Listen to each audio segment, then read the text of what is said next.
नमस्कार. न्यूज डंकामध्ये मी महेश विचारे आपल्या सगळ्यांचं मनपूर्वक स्वागत करतो. मित्रांनो, न्यूज डंकाचं यूट्यूब चॅनल आपण सबस्क्राईब केलं नसेल तर सर्वप्रथम ते सबस्क्राईब करा. त्यामुळे वेगवेगळ्या विषयांवरचे व्हिडिओ आपल्यापर्यंत पोहोचू शकतील. मित्रांनो, आज आपण चर्चा करणार आहोत ते वंदे मातरम या गीताचा जन्म कसा झाला आणि त्यानंतर पुढची या गीताची वाटचाल कशी झालेली आहे. त्याच संदर्भामध्ये आनंद मठ ही कादंबरी ज्याविषयी आपण ऐकलं असेल त्या संदर्भातलं नाटकसुद्धा प्रसिद्ध आहे. तर हा सगळा जो इतिहास आहे वंदे मातरम या गीताच्या भोवती असलेला तो आपण आज जाणून घेण्याचा प्रयत्न करणार आहोत. बंकिमचंद्र चट्टोपाध्याय यांनी वंदे मातरम हे गीत 1875 मध्ये लिहिलं आणि आनंद मठ ही कादंबरी 1880 मध्ये त्यांनी लिहिली. त्यानंतर 2 वर्षांनी ती प्रकाशित झाली. तर या सगळ्या विषयाचा आपण थोडासा इथे आढावा किंवा धांडोळा घेण्याचा प्रयत्न आजच्या या मुलाखतीतून करणार आहोत. आणि आपल्यासोबत ही सगळी माहिती देण्यासाठी आहेत ते म्हणजे मिलिंद सबनीस, ज्यांनी या सगळ्या विषयांचा सखोल अभ्यास केलेला आहे, संशोधन केले. समग्र वंदे मातरम या खंडाच्या माध्यमातून त्यांनी हे सगळे विषय जे ते अभ्यासलेले आहेत आणि ते लिहिलेले आहेत. तर त्यामुळे त्यांच्याकडून हा विषय समजून घेणं अधिक उपयुक्त ठरेल. तर ते आज आपल्या इथे स्टुडिओमध्ये आहेतच न्यूज डंकाच्या, त्यांच्याही संवाद साधूया. मिलिंदजी, आपलं खूप खूप स्वागत आहे न्यूज डंकामध्ये. नमस्कार. आपण समग्र वंदे मातरम या तुमच्या ग्रंथाविषयी तर बोललोच, त्याविषयी तुम्ही कसं संशोधन केलं, कसं त्यासाठी कष्ट उपसले ते सगळं जाणून घेतलंच. आता त्याच्यामधला बंकिमचंद्र चट्टोपाध्याय यांनी वंदे मातरम हे जे गीत लिहिलं त्याचा जन्म कसा झाला, त्याची जी कहाणी आहे ती जाणून घेतानाच त्यानंतर आनंद मठ या कादंबरीमध्ये ते गीत कसं गुंफलेलं आहे हे सुद्धा जाणून घ्यायला खूप आवडेल. तर सुरुवात करूया या गीताच्या जन्मापासून. एखाद्या साहित्य कृती जेव्हा लोकांच्या मनात अतिशय घर करून राहते तेव्हा अर्थातच त्याच्या निर्मितीमागे सुद्धा काहीतरी एखादी घटना असते. आणि तशीच वंदे मातरमच्या संदर्भात आहे. वंदे मातरमच्या जन्माबद्दलच्या अनेक दंतकथा आहेत ज्या पुढच्या काळात अनेक काळ रूढ होत्या. पण वंदे मातरमची एक त्याला जे पुरावे मिळावे त्याच्यानुसार एक छान त्याचा जन्म कसा झाला याच्याबद्दलची व्यवस्थित कहाणी आहे. ती थोडी मागे जायला पाहिजे की वंदे मातरम लिहिलं 1875, पण ती गीत लिहिण्याची प्रोसेस एका दिवसाची नाही आहे. तर ती काही काळ मागे जायला पाहिजे. 1857च्या आधी बंकिमचंद्र शाळेत शिकत असताना संवाद प्रभाकर नावाच्या अंकामध्ये ईश्वरचंद्र गुप्त नावाचे त्याचे संपादक जे होते त्यांनी एक कविता स्पर्धा घेतली आणि त्या काव्य स्पर्धेमध्ये ह्या 13-14 वर्षाच्या मुलांनी बक्षीस मिळवले, लागोपाठ 2 वर्ष. आणि ते ईश्वरचंद्र गुप्त त्यांनी बंकिमचंद्रांची लहान बंकिमचंद्रांची कवितांचा संग्रह ललिता ओ मानस या नावाने प्रकाशित केला वयाच्या केवळ 16व्या वर्षी. आणि मग बंकिमचंद्रांनी त्यांना साहित्याचं गुरु मानलं. हे ईश्वरचंद्र गुप्त तेच आहेत की ज्यांनी प्रदीर्घ म्हणजे काही शतकांनंतर अर्वाचीन साहित्यामध्ये पहिल्यांदा जननी भारतभूमी आरकेन थाक तुम्ही नावाची कविता लिहिली. त्याचं नाव भारत माता असंच आहे. आणि जननी भारतभूमी म्हणजे मातृभूमी असा शब्द त्यांनी पहिल्यांदा वापरला की जो शब्द पुढे बंकिमचंद्रांनी वंदे मातरम शब्दामध्ये आणला, जो भाव. तर ते ईश्वरचंद्र गुप्त बंकिमचंद्रांना असं म्हणाले की तू कविता जरी छान लिहिली असल्यास तरी पुढच्या काळात तू ललित वाङ्मय प्रकार विशेषतः कादंबरी जास्त चांगली लिहू शकशील. त्यामुळे बंकिमचंद्रांनी जरी वंदे मातरमचा कवी म्हणून ते प्रसिद्ध असले तरी कविता त्यांनी फारच थोड्या लिहिल्या. पुढच्या काळात किंबहुना भारतीय साहित्यात कादंबरी हा प्रकार रुजवणारे बंकिमचंद्र पहिले आहेत. आणि मग त्याच्यात लघु कादंबरी, दीर्घ कादंबरी अशा अनेक प्रकार त्यांनी, काही कादंबऱ्या अगदी छोट्या आहेत आणि काही कादंबऱ्या इतक्या मोठ्या आहेत की आजच्या भाषेत त्याची 1000 एपिसोडची महामालिका होईल अशा प्रकारचं त्यांनी कादंबऱ्या लिहिल्यात. खूप छान कादंबरी लिहिल्या. त्याच्या काही ऐतिहासिक पार्श्वभूमी आहेत, काही आहे. पण ह्या दरम्यान 1872च्या सुमाराला ते चिचुडा नावाच्या आपलं जे जन्मगाव आहे त्यांचं ते नैहाटी कांठापाडा कलकत्त्यापासून 30-35 किलोमीटर अंतरावर आहे. आणि त्याच्या ते नदीकाठी म्हणजे गंगा नदीच्या हुगळी नदीच्या काठी आहे. आणि त्याच्या पलीकडच्या तीराला बरोबर पलीकडच्या तीराला इकडं नैहाटी तिकडं चिचुडा असं आहे. आणि त्या चिचुडाला 2 घाट आहेत, त्या जोडा घाट असं म्हणतात. त्या जोडा घाटच्या मध्ये त्यांच्या मित्राचं घर आहे. त्या मित्राच्या घराच्या व्हरांड्यात ते बसलेले आहेत एखाद्या संध्याकाळी. आणि त्यांनीच लिहून ठेवलं हे सगळं की तो आषाढ महिना वगैरे असावा आणि संध्याकाळ अशी म्हणजे मेघांनी दाटलेली आहे आणि अतिशय सुंदर असं समोरची गंगा नदी दिसते आणि मला काहीतरी काव्य सुचावं असं वाटतं, पण काही सुचत नाही आहे. अशा वेळी मी शेक्सपियर, काही कवी, इंग्लिश कवी आठवले, संस्कृत कवी आठवले, पण काही काय माझ्या प्रतिभेमध्ये काही सुचेना आणि ते अस्वस्थ झाले. ते अस्वस्थतेमध्ये समोर काही नावाडी व गात होते. ते एक लोकगीत गात होते आणि ते लोकगीत असं होतं की हे गंगा माते, तुझ्यासाठी आम्ही आमचं सर्वस्व सुद्धा अर्पण करू. आणि ते जे गीत होतं त्या गीताचा बंकिमचंद्रांच्या मनावर इतका परिणाम झाला की माझं सर्वस्व म्हणजे काय, सगळ्यात मोठं प्राण ते मी गंगामातेसाठी अर्पण करतो. ही गंगामाता म्हणजे माझी भारत भूमिका नाही. आणि मग त्यांना तिथं पहिल्यांदा 2 शब्द सुचले. वंदे मातरमचं बीजारोपण तिथं झालं. वंदे मातरम हे शब्द आज त्या चिचुडा गावामध्ये त्या नदीच्या काठी जिथं बसते तिथं त्यांचा पुतळा आहे, तिथं छोटं म्युझियम आहे. आणि त्या लोकांचा असा हे आहे, समज आहे की इथं वंदे मातरम लिहिलं गेलं. पण त्यातला अर्धा भाग खरा आहे की वंदे मातरम हे शब्दांचं बीजारोपण तिथं झालं. पण वंदे मातरम गीत त्यावेळी लिहिलं गेलं नाही, त्याला पुन्हा काही काळ जावं लागला. आणि 1875 बंकिमचंद्र दीर्घ रजा घेऊन नैहाटीला आले होते. त्याला कारणही होतं, बंकिमचंद्रांनी एका इंग्रज अधिकाऱ्यावर लावलेल्या खटल्याने त्यांना प्रचंड मनस्ताप झाला होता. त्यांनी केस जिंकली होती, परंतु त्यांना त्रास झाला होता आणि सतत बदल्या होत गेल्यामुळे त्यांच्या प्रकृतीवर परिणाम झाला होता. ते नैहाटीला विश्रांतीसाठी आले होते. आणि विशेष म्हणजे त्यावेळी हा होता महिना, आषाढ संपून गेला होता आणि अश्विन महिना होता. आणि अश्विन महिन्यामध्ये ते दुर्गोत्सव जो त्यांच्याकडे व्हायचा, त्या दुर्गोत्सवासाठी कुठेही असले तरी बंकिमचंद्रांचे सगळे भाऊ आणि ते आपल्या वडिलांच्या गावी परत येत असत, जन्मगावी. आणि मोठा दुर्गोत्सवामध्ये ते अश्विन शुद्ध अष्टमीच्या रात्री ते बसले होते, देवीसमोर बसले होते. सगळं हे झालं होतं, कीर्तन भजन झालं होतं आणि ते समोर ऐकत, ते सगळं ऐकल्यानंतर त्या डोळे मिटून बसले होते देवी आणि त्यांच्यामध्ये कोणीही नव्हतं. तर समयांचा प्रकाश पडला होता आणि त्या याच्यात त्यांना अचानक त्या देवीच्या मूर्तीमध्ये भारत माता जणू काही आहे असं वाटायला लागलं. तो महिषासूर म्हणजे इंग्रज आहेत असं वाटायला लागलं. त्यांच्या मनाच्या कल्पना, जे न देखे कवी रवी ते देखे कवी असं, त्यामुळे त्यांच्या मनाला ते वाटायला लागलं. म्हणजे त्यांना भारत मातेचा साक्षात्कार झाला, हे जेव्हा चमत्कृती पूर्ण होईल, पण त्यांना त्याचं भारत माता प्रतीत झाली. आणि मग त्यांच्या डोळ्यातून पाणी यायला. त्यांचे मोठे बंधू शेजारी बसले होते, त्यांनी खांद्यावर हात ठेवला, त्यांना शांत केलं. थोड्या वेळाने ते उठले आणि त्या सगळ्या गढीवजा घराच्या एका कोपऱ्यामध्ये बंकिमचंद्रांच्या बैठ्या खोल्या होत्या, तिथं जाऊन त्यांनी एक लेख लिहिला. त्या लेखाचं नाव अमार दुर्गोत्सव आणि तो लेख म्हणजे वंदे मातरमचं गद्य स्वरूप आहे. ते अश्विन शुद्ध अष्टमीच्या उत्तर रात्री म्हणजे 9मीच्या पहाटे त्यांनी ते लिहिलं.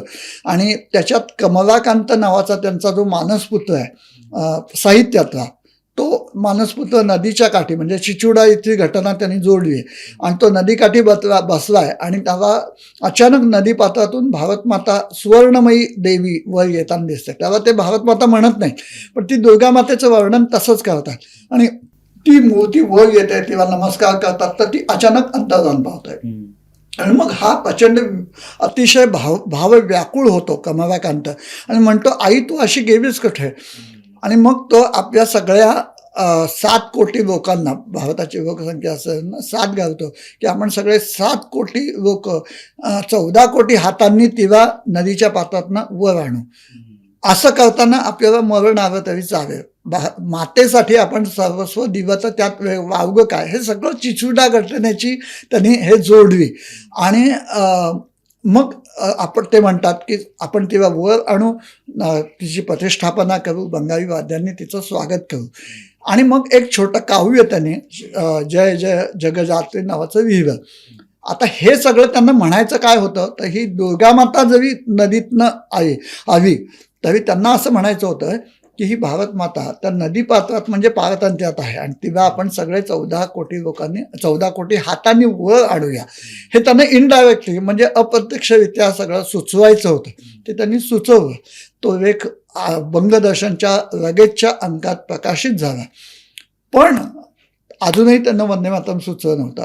आणि बरोबर 1 महिना कार्तिक शुद्ध नवमी, बंकिमचंद्रांच्या जीवनात नवमीला फार मोठं महत्त्व आहे. म्हणजे नवमीच का, तर अमाल दुर्गोत्सवामध्ये 9 या शब्दाने सुरू होणाऱ्या अनेक उपमा बंकिमचंद्रांनी दिल्यात. नवरंग धाविणी, नवरस धाविणी, नगांक शोभिनी, सगळं 9. आणि माणसाचा जन्म सुद्धा 9 महिने 9 दिवस. त्यामुळे 9 हा आकडा बंकिमचंद्र. आणि अश्विन शुद्ध अष्टमीला त्यांना साक्षात्कार झाला. कार्तिक शुद्ध नवमीच्या दिवशी वंदे मातरम लिहिला. म्हणून नवमी हा दिवस फार महत्त्वाचा त्यांच्या जीवनात. आणि त्या दिवशी त्यांना ते काव्य संध्याकाळी फिरवायला गेले असताना अचानक नदीपर्यंत जायचे ते न जाता त्या अर्ध्या वाटातून परत आले आणि आपल्या नेहमीच्या खोलीमध्ये जाऊन 1 टाकी वंदे मातरम लिहून काढलं. जणू काही त्यांना पाठ असावं. ते त्यांनी लिहिलं, बाजूला ठेवलं, समोर ठेवलं, डोळे मिटून शांत बसले. 5 कडव्याचं 26 ओळींचं 1 टाकी, वेगवेगळ्या प्रत्येक कडव्याचं मीटर वेगळं आहे. म्हटलं तर थोडं मुक्त छंदात आहे. म्हणजे 1 चाल लावायची म्हणली तर ती एकसारखी चाल लागणार नाही, अशा पद्धतीचं गाणं आहे. आणि मग ते त्यांनी लिहून पूर्ण केलं. तेवढ्यात त्यांचे स्वीय सचिव बंगदर्शनचे सहसंपादक रामचंद्र बंदोपाध्याय आत आले. त्यांनी तो कागद बघितला आणि त्यांनी म्हणजे वा वा, छान कविता आहे. बंकिमचंद्र खुश झाले की पहिलाच वाचक म्हणाला तोही चांगलं म्हणतोय. पण बंदोपाध्याय असं म्हणाले रामचंद्र की कविता चांगली आहे आणि आत्ताची वेळ माझी भागून जाईल, कारण बंगदर्शनमध्ये जेवढी जागा शिल्लक आहे तेवढ्या जागेत हे गीत बसेल. तर बंकिमचंद्र किंचित रागावले. त्यांनी तो कागद काढून घेतला आणि ते असं म्हणाले की हे गीत जागा भरण्यासाठी झालेलं नाही आहे, जागा करण्यासाठी झालेलं आहे. आणि कदाचित तूही नसेल, मीही नसेन, आज नंतर 30-35 वर्षांनी हे गीत केवळ बंगालच नव्हे तर साला भारत, हिंदुस्थान डोक्यावर घेऊन नाचेल.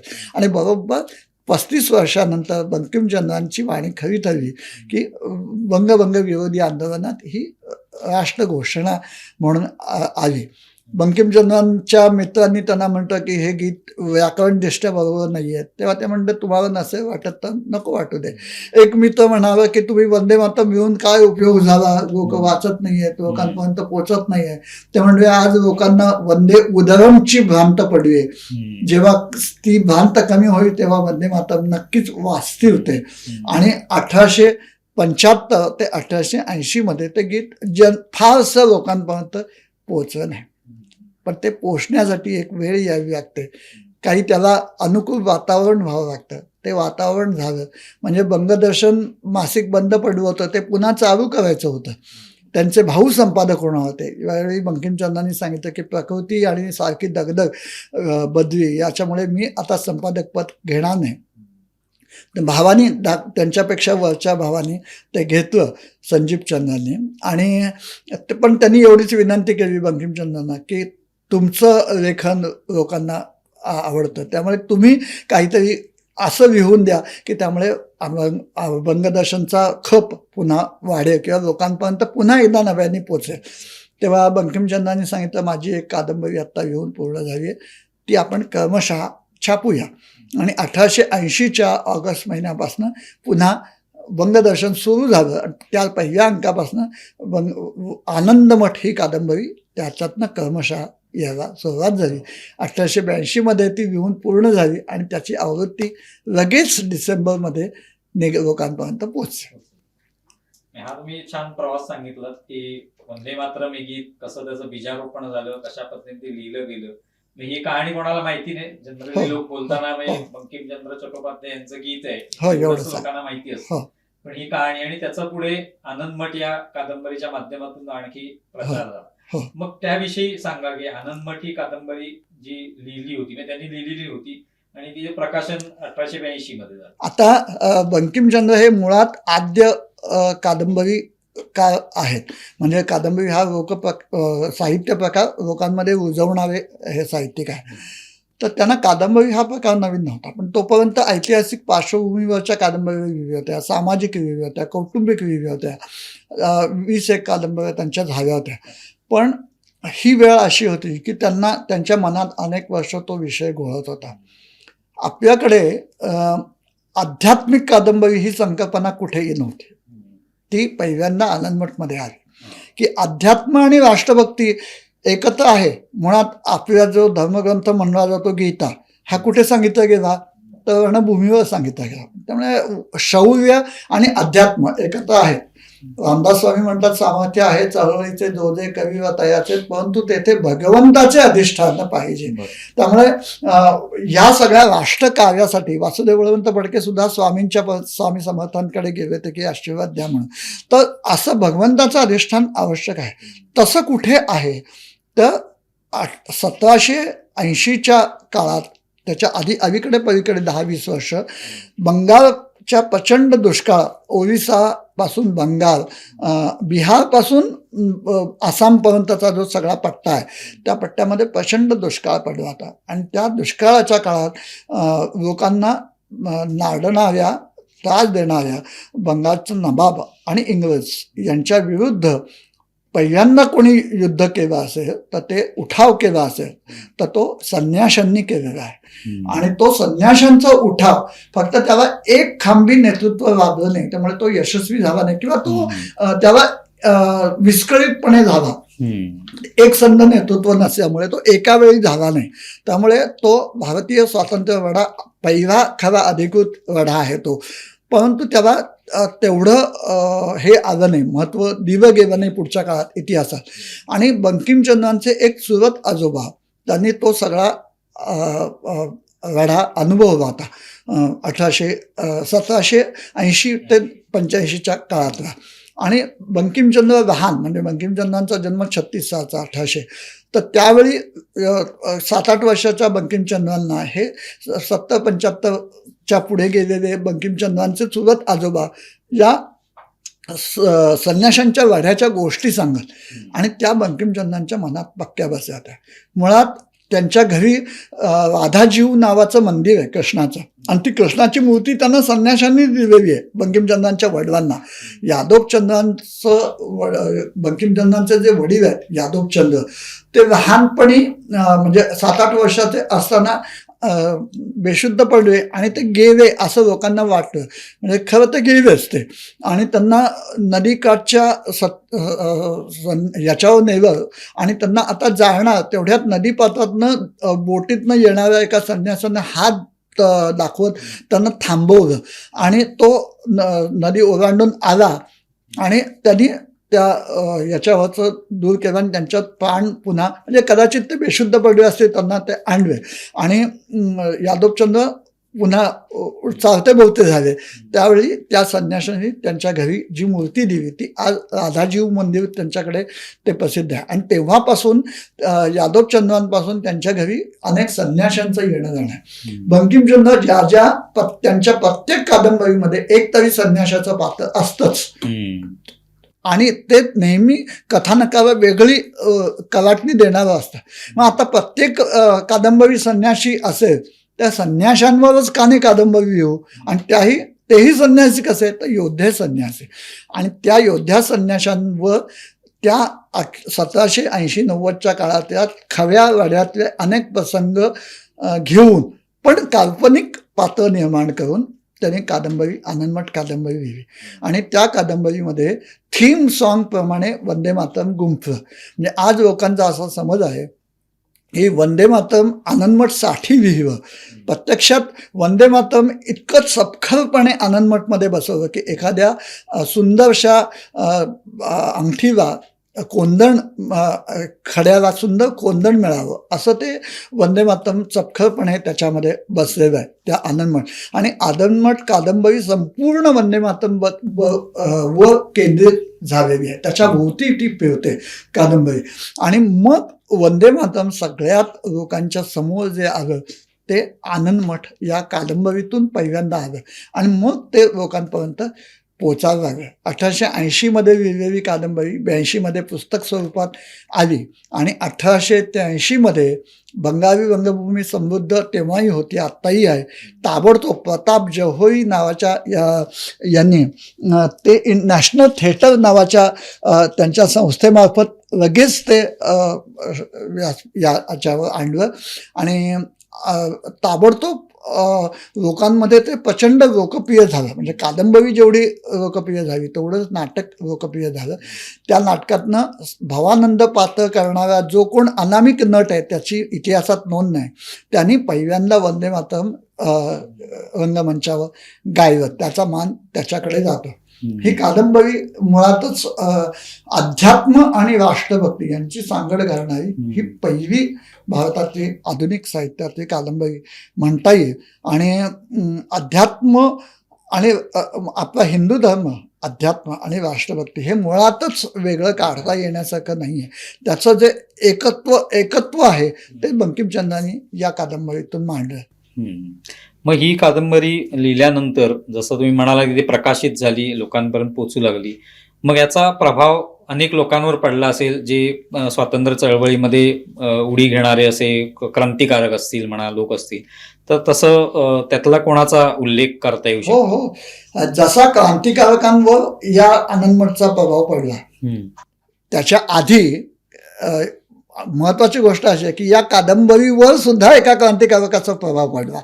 तो म्हणजे वासुदेव बळवंत फडके. वासुदेव बळवंत फडक्यांना 1878च्या सुमारास पकडल्यानंतर त्यांच्या आयोग चालवला गेला, खटला भरला गेला, त्यांना जन्मठेपेची शिक्षा दिली. त्या काळात त्यांनी हाताने लिहिलेलं जे एक हस्तलिखित होतं स्वतःचं आत्मवृत्त म्हणा, चरित्र इतकं मोठं नव्हतं, तर ते प्रकाशित खूप नंतर झालं. पण ते आत्मवृत्त हे बंकिमचंद्रांना न्यायाधीश असल्यामुळे ते त्यांना आणि कलकत्ता राजधानी इंग्रजांची असल्यामुळे गॅझेटियरमधनं त्यांना ते वाचायला मिळालं. आणि बंकिमचंद्रांनी मुळात ते साहित्यिक वृत्तीचे असल्यामुळे आणि राष्ट्रभक्त असल्यामुळे त्यांनी त्याचा जो मुख्य पात्र आहे सत्यानंद, त्याच्यामध्ये वासुदेव बळवंत फडक्यांच्या जीवनातले काही प्रसंग गुंफवे, सहज गुंफवे. अर्थात सत्यानंद किंवा आनंदमठ म्हणजे वासुदेव बळवंतांचं चरित्र नाही, पण वासुदेव बळवंतांच्या अनेक छटा त्यांनी त्या याच्यात आणल्या. त्यामुळे वासुदेव बळवंतांचा एक छाप आनंदमठ कादंबरीवर कुठेतरी आहे. काही जणांना आनंदमठ कादंबरीवर आता आम्ही अलीकडे नाटक केल्यानंतर अनेक जणांनी ते नाटक बघितलं असं म्हणतात की या सत्यानंदामध्ये आम्हाला समर्थ रामदास दिसतात. म्हणजे लढाऊ नेतृत्वाला मार्गदर्शन करणारं असे नेते आम्हाला, असे राष्ट्रभक्त आम्हाला दिसतात. तर हे सगळं वासुदेव बळवंत फडके दत्तभक्त होते, इकडचे हे वैष्णव आहेत, थोडा असा फरक सोडला. आणि हे संन्यासी गौरांग प्रभूंच्या याच्यात नाही आहेत, चैतन्य महाप्रभूंच्या. तर हे लढाऊ विष्णूच्या कृष्ण रूपाचे आहेत. तो कृष्ण सुद्धा युक्ती सांगेन, गोष्टी सांगेन युक्तीच्या चार अशा याच्यातला आहे. तो श्रीकृष्ण त्यांना हवे मुलावे मधुकैट भावे असं त्याचं थीम हे आहे. आता ही कादंबरी जेव्हा प्रकाशित झाली त्याचा प्रभाव स्वातंत्र्य लढ्यातल्या अनेक लोकांवर पडला. विशेष म्हणजे महत्त्वाचं नाव त्याचं आहे ते योगी अरविंदांचं. योगी अरविंद पहिले मूळ अरविंद घोष क्रांतिकारक आहेत, क्रांतिकारकांचे गुरु आहेत. आणि त्यांना अलीपूरच्या खटल्यात गोवे तेव्हा त्याच्या आधी ते आनंदमठचा इंग्रजी अनुवाद करत होते. आणि आजही तो अनुवाद सगळ्यात उत्तम अनुवाद मानला जातो. तो जो अनुवाद त्यांनी करायला सुरुवात केली तो त्यांना पकडला गेल्यामुळे तो अर्धवट राहिला. आणि तो अनुवाद त्यांचे क्रांतिकारक भाऊ जे पुढे अंदमानात त्यांना ठेवलं होतं, भाविंद्रनाथ घोष, त्यांनी तो पूर्ण केला. आणि दोघं भावांनी मिळून लिहिलेलं ते अनुवादित केलेलं. घोषांनी श्री अरविंदांनी त्याच्यात वंदे मातरमचे 2 अनुवाद केले. म्हणजे असं आहे की आनंद मठचे भारतीय भाषांमध्ये खूप अनुवाद झाले. सगळ्यात जास्त अनुवाद हे इंग्रजी आणि मराठीमध्ये झाले. मराठीमध्ये 9 अनुवाद झालेत त्याचे. आणि ह्या सगळ्या अनुवादांमध्ये अनुवादकांनी वंदे मातरम या गीताचा अनुवाद त्या भाषेमध्ये केलेला नाही. ते गीत तसंच्या तसं ठेवलंय. फक्त श्री अरविंद असे आहेत की त्यांनी मदर आय बाव टू दीन या नावाने वंदे मातरमचा अनुवाद 2 अनुवाद केले आणि अतिशय सुंदर अनुवाद आहे. एक गद्यात्मक आहे, पद्यात्मक आहे. क्रांतिकारक अरविंद घोषांची श्री अरविंदांकडे जी वाटचाल झाली त्या वाटचालीमधला सगळ्यात महत्त्वाचा घटक हा आनंद मठ आहे. आनंद मठमधला जो सगळा पहिला आध्यात्मिक भाग आहे तो श्री अरविंदांकडनं अनुवादित झालेला आहे. अरविंदांवर आनंद मठचा प्रभाव तर होताच असावा. आणि विशेष म्हणजे आनंद मठमधली जी कल्पना आहे देवीच्या मंदिराची, ती कल्पना त्यांनी भवानी मंदिर नावाची एक लेख लिहिला. ती जी कन्सेप्ट आहे ती त्यांनी मांडली की हे देवीचं मंदिर म्हणजे दगडविटांचं मंदिर नाही, तर ते लोकांनी उभारलेलं हे आहे. आणि त्यात त्यांनी देवीचे भक्त कसे पाहिजेत हे जे सांगितलंय ते आज अनेक जण जे संघाचं काम करणारे प्रचारक आहेत त्यांना लागू पडणारे असे सगळे नियम श्री अरविंदांनी त्या भवानी मंदिर या कन्सेप्टमध्ये सांगितलेलं आहे. भवानी भारती नावाचं 99 श्लोकांचं त्यांनी काव्य केलं. ते सुद्धा वंदे मातरमचं पुढचं व्हर्जन आहे असं म्हणायला हरकत नाही. संस्कृतमध्ये केलं. त्यांच्यावर अतिशय मोठा प्रभाव पडला. दुसरं नाव आहे ते अल्लुरी सीताराम राजू, आंध्र प्रदेशमधला 1921-22 सालच्या काळात हुतात्मा झालेला असा तो संन्यासी. 22-23व्या वर्षी संन्यासी झाला. आनंद मठवरनं प्रेरणा घेऊन तो झाला. आनंद मठ सारखंच त्यांनी आदिवासी लोकांना एकत्र आणून इंग्रजांच्या मळेवाव्यांविरुद्ध मोठा उठाव केला आणि त्याच्यात तो शेवटी पकडला गेला. त्याला गोळ्या घालून ठार मारलं. त्याच्या तोंडात मुखात वंदे मातरम हे शब्द होते. आनंद मठ जगला असं म्हणायला पाहिजे. तो शब्दशः आनंद मठ त्यांनी आचरणात आणलं. तो अल्लुरी सीताराम राजू, दक्षिणेचा वासुदेव बळवंत फडके असं त्यांना म्हटलं जातं. सुभाषचंद्र बोस जे तरुणपणाच्या उंबरठ्यावर घर सोडून हिमालयाकडे गेले असं सांगतात, असा उल्लेख आहे.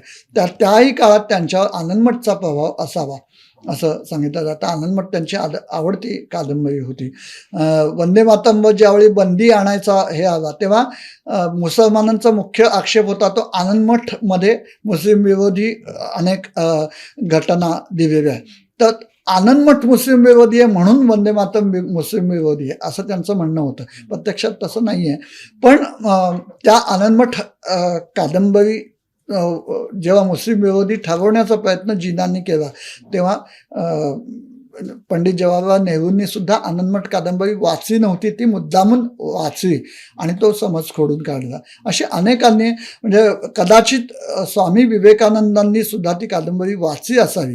कारण त्यातले जे योद्धे संन्यासी आहेत फक्त विवेकानंदांनी हातात शस्त्र घेतलं नाही, वाणी हेच त्यांचं शस्त्र आहे.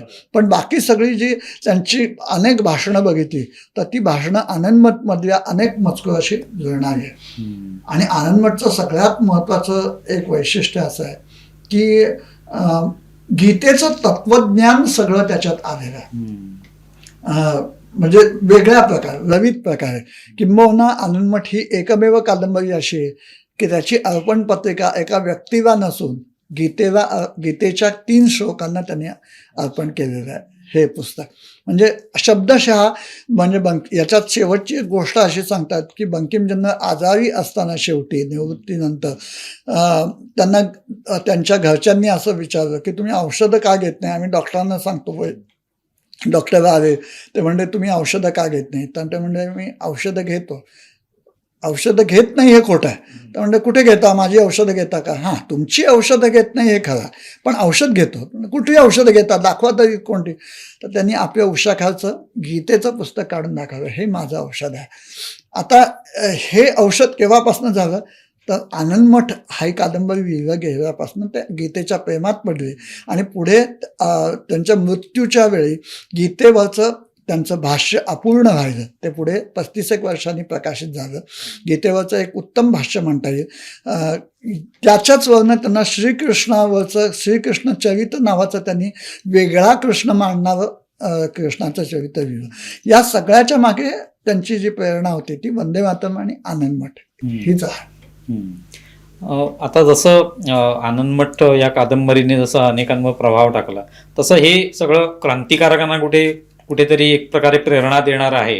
हे पाहून इंग्रजांकडून काय विरोध झाला किंवा असं काही झालेलं आहे किंवा बंदी घालण्यात आली? जेव्हा आनंदमठमधला जो लढा आहे संन्याशांचा, तो इंग्रजांविरुद्ध पण आहे आणि मीर जाफर मीर कासिम यांच्या विरुद्ध पण आहे. पण त्याचा शेवट जो होता तो इंग्रजांनी त्यांच्या बंकिमचंद्र त्यावेळी सरकारी नोकरी मॅजिस्ट्रेट म्हणून काम करत होते, डेप्युटी मॅजिस्ट्रेट होते आणि त्याच्यामुळे त्यांचं जे वैयक्तिक हे होतं ते इंग्रजांनी खराब करण्याचा प्रयत्न केला, रिपोर्ट वगैरे. रिपोर्ट. आणि दुसरं म्हणजे बंकिमचंद्रांची नोकरी, त्यांना नोकरीची काही पडली नव्हती फारशी. म्हणजे ते नोकरी हे इतकं वाईट, हे नाईलाजाने केलेली नोकरी असं ते म्हणत होते. केली चांगली त्यांनी, अतिशय इमानदारीने केली. परंतु रामकृष्ण परमहंस त्यांनी जेव्हा भेटले बंकिमचंद्रांना, तेव्हा रामकृष्ण परमहंसांनी विचारलं की बंकिम या शब्दाचा अर्थ काही माहिती आहे का तुम्हाला? तर बंकिमचंद्र हास्य आणि म्हणजे हो माहिती आहे. बंकिम म्हणजे वाकडा झाला. तर म्हणे इंग्रजांच्या वाता खाऊन वाकडा झालेला असं मी आहे, असं हसून त्यांनी म्हटलं. तर त्यांना ती नोकरीचं वैषम्य मनातनं होतं, पण तरी त्यांनी ती नोकरी केली. शेवटी स्वेच्छानिवृत्ती घेतलीच त्यांनी. पण ही नोकरी करत असताना त्याचा सगळ्यात मोठा धोका होता. त्यांची नोकरी गेली तर त्याची पर्वा नव्हती त्यांना, पण जर एखाद वेळी आनंदमठवर जर बंदी आली असती तर ती धोकादायक अशा प्रकारे होती की लोकांपर्यंत त्यांना जे पोचवायचं होतं ते पोचलं नसतं. आणि एकदा बंदी आली की ती पुढे अनेक वर्ष जाणार नाही. त्यामुळे एक महत्त्वाचं आपण लोकांना जो संदेश द्यायचा आहे त्यातून तो पोचणार नाही, म्हणून त्यांनी शेवट काहीसा बदलला आणि इंग्रजांची थोडीशी भरावण केली. त्याच्यावरनं बंकिमचंद्रांवर प्रचंड टीका झाली.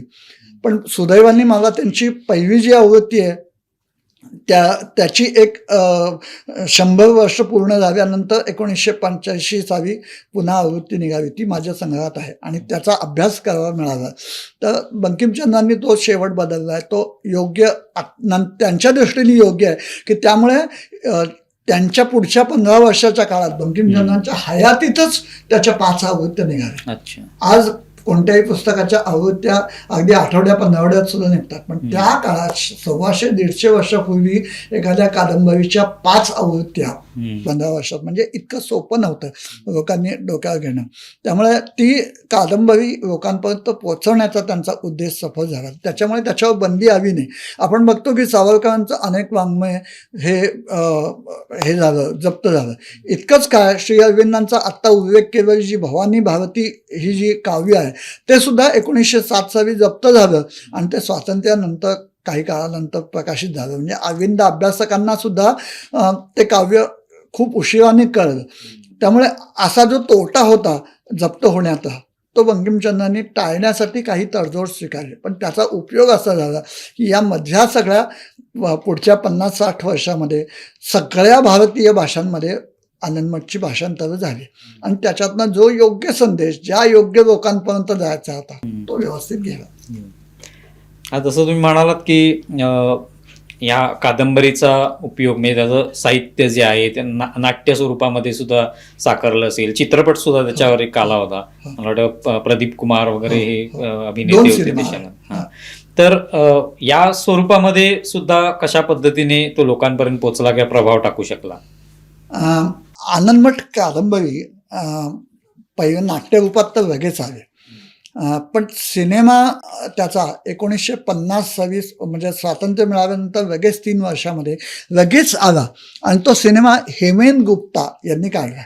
आता पुन्हा काय आहे, जसं श्री अरविंद क्रांतिकारक असल्यामुळे त्या कादंबरीला एक वेगळं परिमाण आलं अनुवाद करत, तसं हेमेन गुप्ता सुद्धा स्वतः क्रांतिकार्यात भाग घेतलेला, स्वातंत्र्य लढ्यात भाग घेतलेला. त्यामुळे त्यांनी तो सिनेमा दिग्दर्शित करताना अतिशय वास्तववादी पद्धतीनं तो सिनेमा आणला. त्याच्यात नकळत देशभक्ती अधिक चांगल्या प्रकाराने प्रतीत झाली.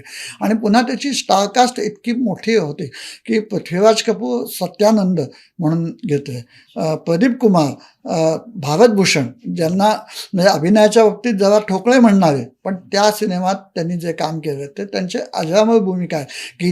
गीताबाई आहे त्याच्यात. आणि जो एरवी खलनायक म्हणून प्रसिद्ध पुढे काळात झाला, त्याचं अतिशय सुंदर काम अजित, त्याचं अतिशय सुंदर काम या सिनेमात आहे. भवानंदाचं काम फार सुंदर केलेलं आहे. पहिल्यांदा वाटणारं वरकरणी खलनायक आहे, पण तो आतून पूर्ण देशभक्त आहे. त्याचं काम अजितने अतिशय सुंदर केलं आहे. आणि हेमंत कुमारांनी इतकं सुंदर संगीत दिलं आहे की आज 75 वर्ष झाली तरी लता मंगेशकर आणि हेमंत कुमारांनी गायलेलं जे वंदे मातरम आहे ते लोकांच्या मनातून पुसूनच जाऊ शकत नाही. हेमंत कुमार इतके प्रतिभावान होते की त्यांनी 3 वंदे मातरमला 3 रचना केल्या वेगवेगळ्या सिनेमासाठी. महाविप्रभू अरविंद नावाचा सिनेमा होता बंगाली, त्याच्यासाठी त्यांनी केलं. नंतर आनंदमठ बंगाली सिनेमा होता, तो आधी आला, तर त्याच्यात त्यांनी बाऊल पद्धतीचं संगीत दिलं, म्हणजे आदिवासी थोडं वेगळ्याच पद्धतीचं, आणि म्हणजे भक्तिगीतासारखं. आणि याच्यात त्यांनी देशभक्तीपर संचलन गीतासारखं हे दिलं, युद्धगीत म्हणून हे दिले. आणि अतिशय सुंदर सिनेमा, प्रचंडच म्हणजे लोकप्रिय झाला. आजही त्याची लोकप्रियता सुंदर आहे. बंगालीमध्ये झाला, त्याचं तमिळमध्ये डबिंग झालं, हिंदी. बंगाली मात्र सिनेमा वेगळा होता, पण तो सिनेमात म्हणजे स्टारकास्ट बंगाली होती सगळी त्याची.